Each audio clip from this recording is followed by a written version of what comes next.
네, 여러분 안녕하십니까? 오늘 미국의 발견의 강의에 자리에 함께해 주신 모든 여러분께 깊이 감사드립니다. 오늘 강의의 토픽은 조지 워싱턴인데요. 미국 초대 대통령 여러분들 아시죠? 그 조지 워싱턴과 민주주의, 네, 특히 그분의 은퇴를 하는 고별 연설과 자발적인 권력 이양이라는 주제로 강의를 하도록 하겠습니다. 오늘 강의를 맡은 저에 관한 간단한 프로파일이 따르고 있고요.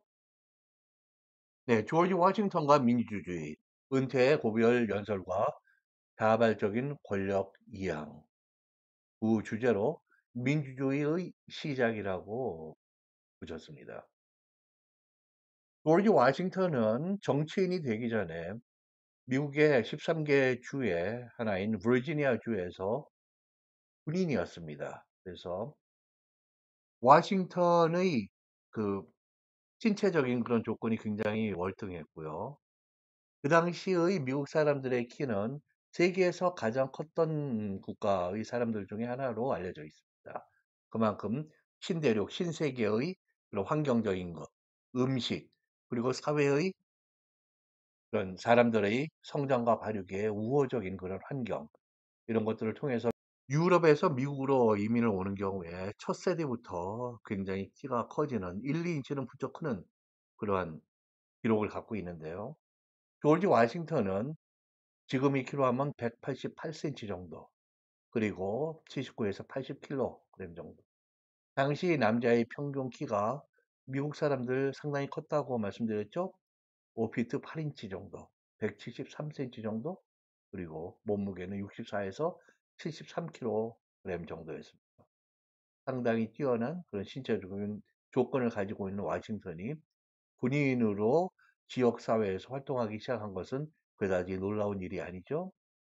그래서 이 버지니아 주의 멀레이샤라고 이 당시 미국 독립혁명 이 언저리에서 미국의 각 지역별로 일종의 향토병입니다. 농사일도 하고 아니면은 블랙스미스 칼도 만들고 양동이도 만들고 하는 이런 사람들이 자기 지역을 지키기 위해서 그 멀레이샤라고 하는 향토병을 지역에 조직을 하는데요. 버지니아의 그 주 멀레이시아 중에서도 남쪽을 담당하는 곳에 부사령관으로 처음에 역할을 했습니다. 이것이 1752년에서 58년 사이 일이고요. 그 다음에 군 지휘관으로서 명성을 처음에 확보한 때가 프렌치 앤 인디언 워라고 하는 1754년에서 63년까지. 이것은 영국과 프랑스가 충돌을 하는데요, 군사적으로. 영국계에도 영국을 지지하는 미국 원주민들 그룹이 있고, 또 프랑스를 지지하는 미국 원주민들이 있어서 그렇게 여러 가지의 부족들이 합세를 해서 영국과 프랑스를 지지를 하면서 전쟁을 벌입니다. 이 전쟁의 지역은 오하이오 강의 북부 유역, 그리고 더 올라가면은 나이아가라 폭포 지역 일대까지 그 전쟁이 확대가 됩니다. 여기에서 다소의 그 전투가 벌어지면서 프랑스 세력이 원주민도 물론 지지하는 세력이 가담을 했고, 그러나 영국군에게 패합니다. 그래서 영국이 승리하는 것이죠. 이때 워싱턴의 군 지휘관으로서의 명성이 알려지기 시작합니다. 네, 이렇게 프렌치와 인디언 워에서 명성을 남긴 워싱턴이 하우스 오브 버저스라고 하는 버지니아 주의회의 하원 의원으로 선출이 됩니다. 그러다가 1774년에 대륙의회 컨티넨털 컨그레스의 버지니아를 대표하는 그 델리게이션이 대표단의 한 구성원으로 델리게이시라고 그러죠. 그 주의 권한을 위임받아서 다른 분들과 같이 투표나 토론이나 이런 데 참여하고 하는 것이죠. 예, 대륙의회의 대표단의 일원으로 참여를 하고 그 다음에는 영국군과 교전이 일어납니다. 이것이 이제 처음에는 의도하지 않았지만은 영국으로부터 완전한 관계를 끊고 처음부터 독립하겠다는 그런 분명한 의지를 가지고 하는 전쟁은 아니에요. 그것이 그렇게 결론을 내릴 때는 한 1년 정도의 시간이 필요했습니다. 아무쪼록 1775년에 Continental Army, 그 대륙군의 Commander in Chief, 총사령관으로 임명이 됩니다.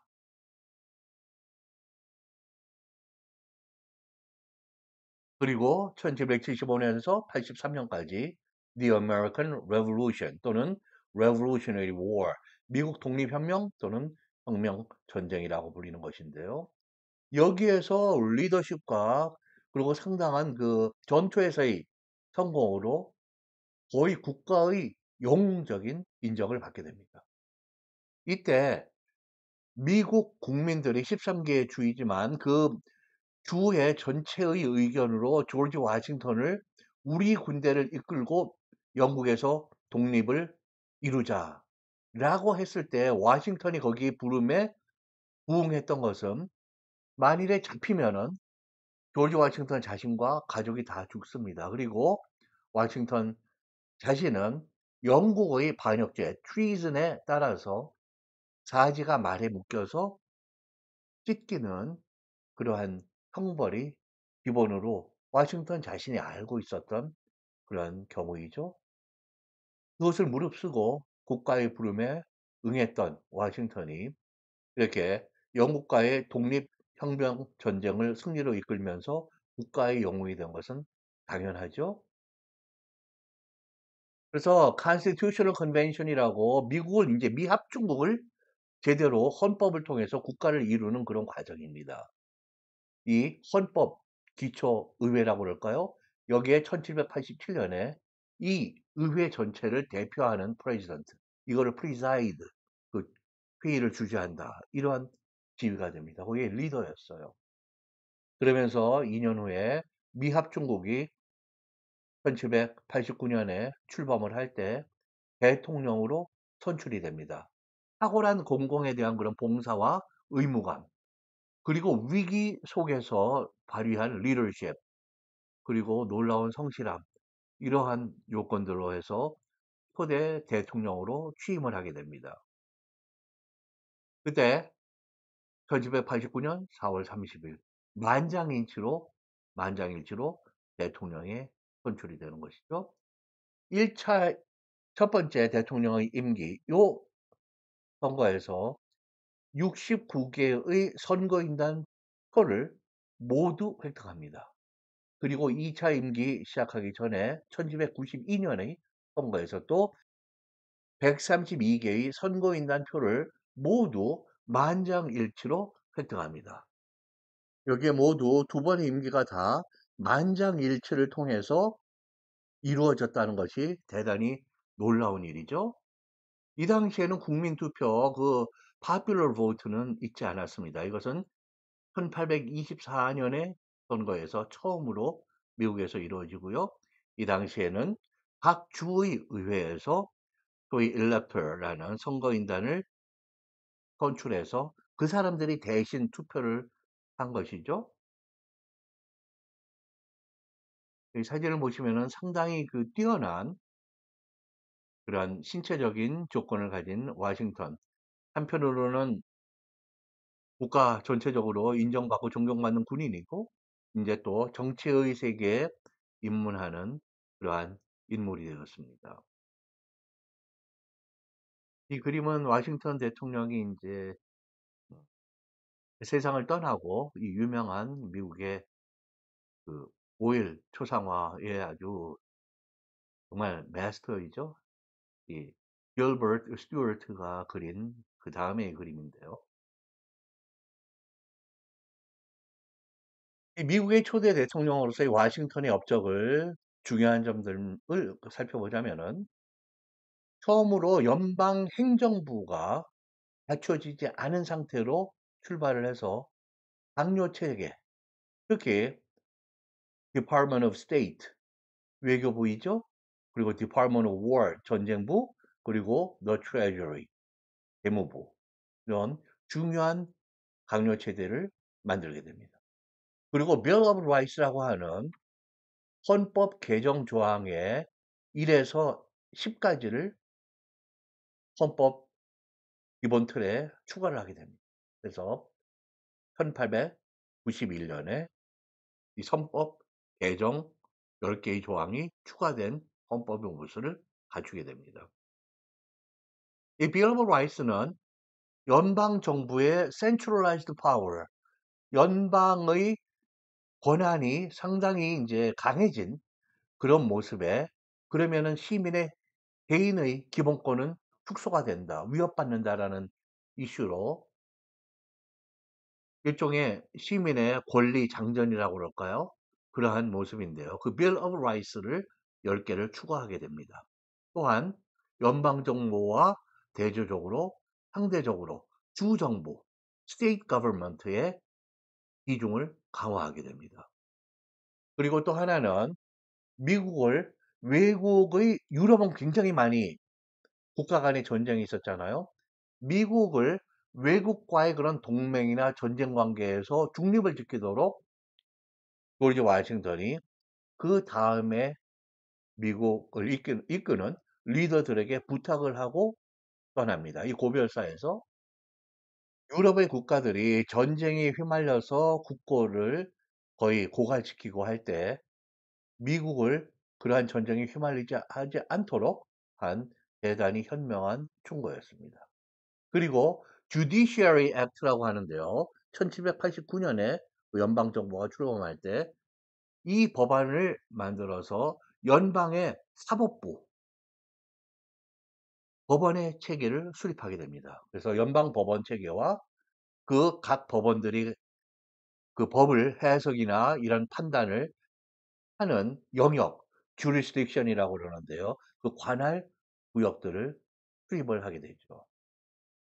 그리고 1794년에는 이 곡류를 위스키로 만드는 농부들, 왜냐하면은 무거운 곡류를 애팔리찬 산맥을 거쳐서 먼 곳으로 운반하는데 비용과 힘이 너무 많이 드니까 위스키를 만들어서 고부가세적인, 요즘의 개념으로 하면은 가성비가 높은 그런 다른 제품으로 탈바꿈시킵니다. 그럴 때 연방 정부가 여기 개입해서 이 특수 종목 과세를 하는 거죠. 여기에 농부들이 새로 생긴 이 정부가 과연 과세를 할 추진력이 있을까? 테스트 겸 이 세금에 반대를 합니다. 그러나 조지 워싱턴 자체가 등장하는 그런 진압의 노력이 연방 정부의 법 집행의 능력을 입증하는 그러한 일이 있었습니다. 1794년에 위스키 반란입니다. 그리고 두 번째 임기가 끝나기 직전에 얼마 전에 1796년 9월 19일에 Farewell Address, 저는 이제 은퇴를 합니다, 라는 고별 인사를 하면서 그 고별 연설에서 다음에 미국의 리더들에 대한 몇 가지 충고를 이야기합니다. 그리고 왜 두 번 임기 끝나고 아직 임기 제한이 헌법적으로 없던 시대예요. 근데 왜 자발적으로 권력을 양도했나? 그 당시 워싱턴의 나이가 65세였습니다. 지금으로는 상당히 65세의 나이면은 신체적으로도 활력도 있고 경제적으로도 많은 능력들이 있고 한 것이 대부분의 모습인데요. 이 당시 65세면은 상당히 나이가 든 그런 케이스입니다. 그리고 내가 나이가 65세 되니까 이제 봉사와 의무는 충분한 것 같다. 이제는 나의 버지니아주의 산골에 있는 마운트 버넌 농장으로 은퇴를 하고 싶다. 그래서 평화로운 시골 생활을 하기를 내가 바랍니다. 그래서 쉬고 싶다는 뜻을 분명히 하죠. 그리고 또한 대왕적인 통치, monarchical rule이라고, monarchy, 그 monarch, 제왕, 왕이 절대적으로 행사하는 그러한 통치는 미국에는 없어야 된다. 미국의 이 민주주의는 살아남아야 된다는 것이, 즉 독립혁명의 원래의 목적, 의미는 실현되어야 한다는 그러한 자기의 퇴임 의사를 밝힌 것이죠. 그래서 사실상은 임기가 두 번으로 제한이 되는 미국의 선례를 남겼습니다. 이것이 그렇게 voluntary, 자발적인 surrender of power, 그 권력의 양도 이양인데요. 이것이 워싱턴의 그 비전과 리더십이 미 합중국의 독립과 안정과 발전의 기초가 되었던 것이죠. 왜 독립혁명에서 이미 독립했는데요. 그게 아니라 워싱턴이 처음으로 초대 대통령이 되고 나서 한 1810년대까지는 미국이라는 공화국 민주주의가 정말로 viable, 살아남을까, 유지가 될까, 존속이 될까 하는 것이 유럽에서는 거의 의심을 가지고 지켜봤던 것입니다. 그러나 워싱턴의 이런 평화로운 권력 이양, 교체, 그리고 외국과 함부로 동맹에 휩쓸려서 전쟁하고 국가의 재정을 부활시키지 않는 것. 그런 것들이 굉장히 중요한 미국이 이제 안정적으로 새로운 공화국의 실험을 계속 추진하고 국가가 안정되는 길로 가게 되는 그런 기반을 만들어 준 것이죠. 네, 여기 사진을 보시면은 Farewell Address to the People of the United States. 미국 국민들에게 하는 그 고별 연설이다. 이 작은 그 팸플렛으로 만들어진 것인데 여기에 들어있는 어휘 수는 6천 개 정도가 됩니다. 상당히 길고 장황하고 그러한 연설문인데요.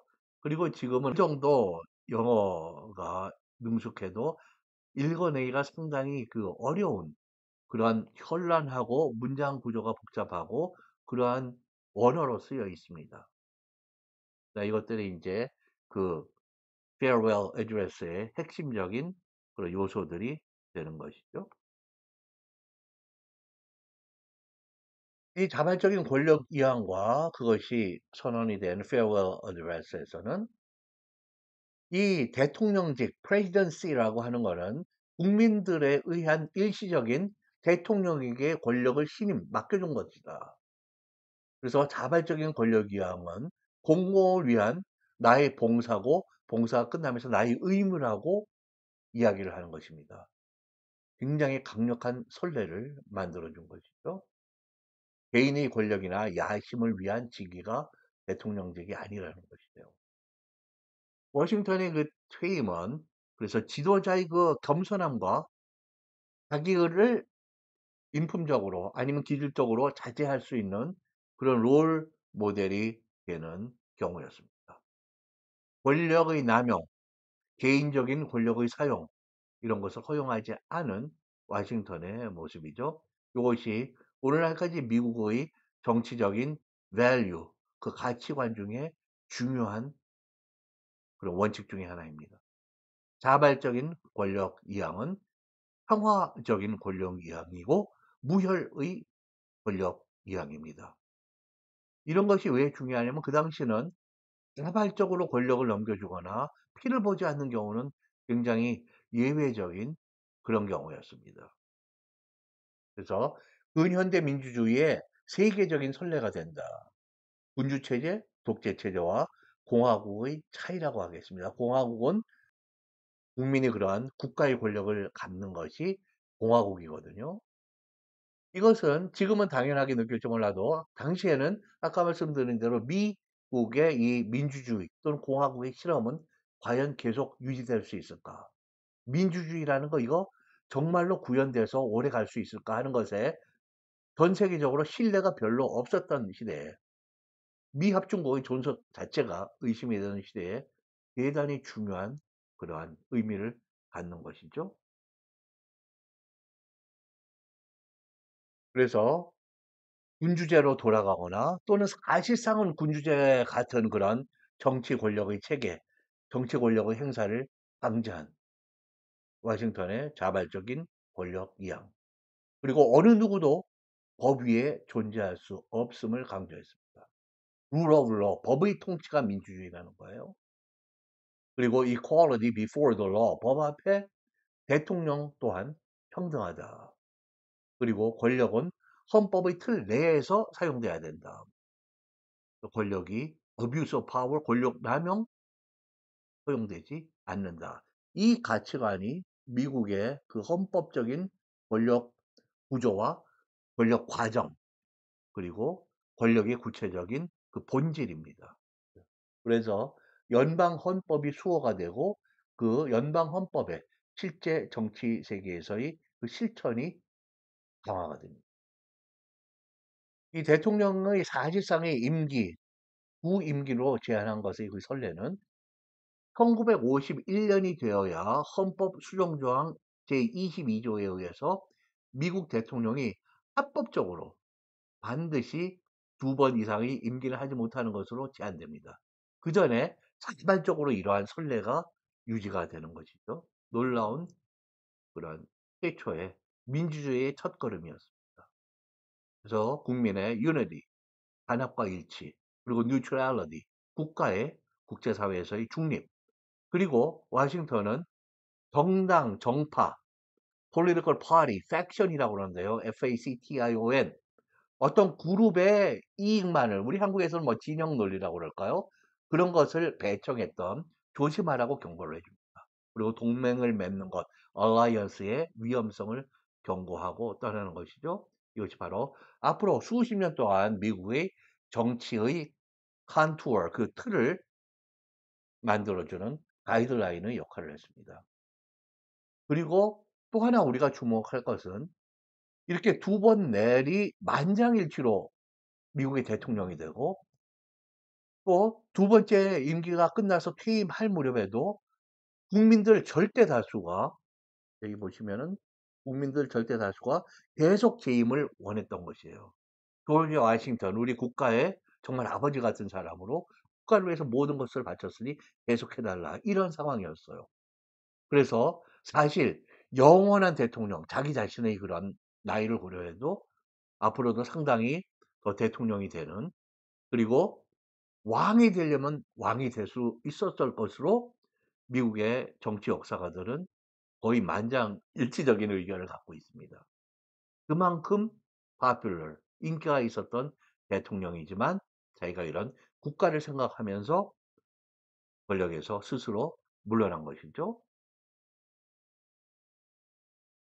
이 farewell address와 워싱턴의 그 자발적인 퇴임은 미국 역사상 가장 중요한 공공문서의 하나입니다. 그리고 미국사 전체적인 의미도 있고 아직도 유효한 세계사적 전체적인 그런 의미를 갖고 있는 그러한 사건이라고 하겠습니다. 미국사 전체에서의 의미는 미국 헌법 민주주의의 기초이자 탄탄한 시작이다. 그리고 미국 전체의 대통령의 역할이나 그 성공 중에도 가장 중요한 것이 뭐였냐고 그러면 미국의 미국학 전문가들이나 역사가들은 대개는 그 다음에 타마스 제퍼슨의 1803년에 있었던 프랑스의 나폴레옹 황제로부터 땅을 사들이는 것입니다. 뭐냐면 미국의 미시시피 강 서쪽에 있는 전 영역입니다. 나중에 여기서 15개의 주가 만들어집니다.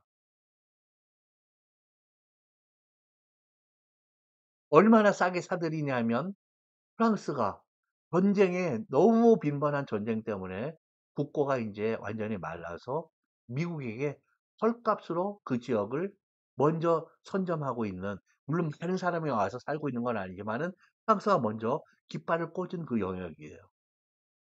1에이커당 우리 한국으로 하면은 1에이커는 약 1224 평인데요. 상당히 큰 면적이죠. 이거 당 3센트의 가격으로 이 82만 8천 제곱마일, 총액 1,500만 달러입니다. 1에이커 1224 평에 3센트 불과. 그 헐값으로 사들이는 것이죠. 이 루이지애나 루이의 땅이라고 불리는 이 미시피강 서쪽의 그 영토가 미국을 물리적이고 지리적이고 하나의 국가, 넓은 국가로 가능하게 했다 그러면 워싱턴의 이 farewell address와 자발적인 권력 이양은 미국의 정신적이고 정치적인 그런 일체를 가능하게 했던 사건이라고 봐야 되겠죠.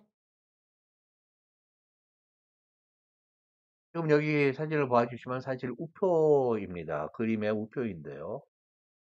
미국 연방의회가 승인을 해서 이렇게 발행이 된 우표인데 1803년 4월 30일에 프랑스하고 미국 간에 있었던 The Louisiana Purchase, 루이지애나 구입, 루이지애나는 루이의 땅이라는 뜻이고 루이 왕, 이 깃발을 꽂았던 미국의 미시피강 서쪽의 영역을 그렇게 나중에는 총 15개의 미국 주가 만들어지는 이 영역에서 흔들리는 것이죠. 이 영역을 그것을 기념하는 우표입니다.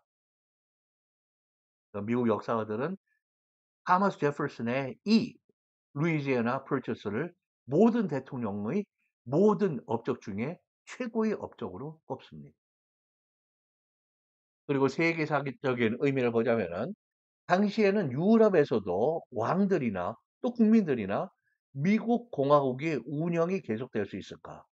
미국이라는 국가는 존속이 계속될 수 있을까를 주시하고 있었습니다.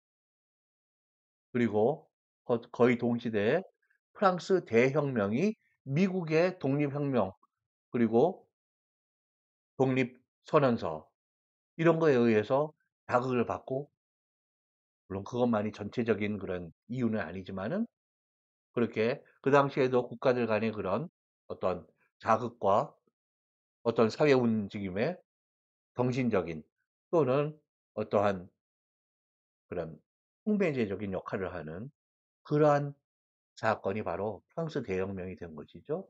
미국에 많은 영향을 받았습니다. 권력의 민주적인 이양이라는 게 또 오늘날까지도 프랑스 대혁명뿐만이 아니라 민주주의의 중요한 그런 시험대입니다. 오늘날까지 와싱턴이 경계하고 후임 지도자들에게 부탁을 했던 권력의 개인화, 소그룹을 위한 권력, 소위 당파, 팩션, 어떤 진영 그런 건 절대 되지 않는다. abuse of power, 권력의 오용 남용 되지 않는다라는 것. 물론 미국도 완전한 그런 사회가 아니어서 탄핵된 3명의 대통령이 있죠. 앤드류 존슨, 빌 클린턴, 그리고 도널드 트럼프. 그리고 이 사람들은 그러나 상원에서 유죄까지는 그거는 면한 그런 케이스예요. 그리고 탄핵의 직전까지 갔던 리처드 니슨 대통령. 이런 것들은 다 와싱턴이 그렇게 권력을 자발적으로 넘겨주고 자기가 권력을 사용했던 그런 방식이나 본질에 어긋나는 대통령들이었죠. 한국의 현대 정치사도 굉장히 훌륭한 민족이 많은 그런 웨이스트와 정신적인 지침, 또 많은 희생을 강요받았던 그러한 정치사였습니다. 오늘날의 우리 국가의 전국도 많은 시련을 겪고 있고요. 전 세계적으로 수많은 국가들이 정치적으로 불안정합니다. 권력이 남용되고 독재가 난무하고 선거 결과에 승복하지 않는 기본적인 민주주의의 규칙에 어긋나는 그런 행위를 하고 그러니까 도널드 트럼프 대통령도 첫 번째 선거 직전에 나는 분명히 당선된다. 왜냐하면 내가 지는 선거는 부정선거이기 때문에 아직 선거를 해보지 않았거든요. 이런 마음을 가진 대통령도 생겨날 수 있는 게 지금 오늘의 미국입니다. 미국조차도 그렇게 결함이나 불안정함이나 개인이나 어떤 소그룹의 이익에 국가의 권력에 노출이 되는 그런 약점을 현재는 보이고 있습니다. 또 와싱턴의 공공에 대한 봉사 그리고 국가에 봉사하는 것이 나의 그 당시에는 의무, 나의 명예. 그래서 국가적인 대의를 최고의 가치로 알았던 대통령. common good이라고 그러죠. 공공의 선 그리고 higher purpose 더 높은 정파를 만들고 싸우고 우리의 이익을 추구하고 그게 아니라 대통령은 모든 국민의 대통령. 그래서 더 높은 권력, 나의 삶의 목표를 개인의 이익보다 앞서서 추구를 했던 그런 대통령이 주는 오늘날까지 민주주의에 대한 그 의미는 그리고 가치는 대단하다고 보겠습니다. 네, 오늘 조지 워싱턴 대통령의 고비열 연설과 1796년에 그리고 연설 후에 곧 따랐던 자발적인 권력 이양, 미국뿐만 아니라 전 세계의 민주주의의 시작을 알리는 훌륭한 그런 영예로운 사건이었다는 것. 오늘 여기서 강의를 마무리하고 오늘 자리에 함께 해주신 모든 여러분들께 또 감사드리고요. 다음 강의에서 또 다시 뵙겠습니다. 감사합니다.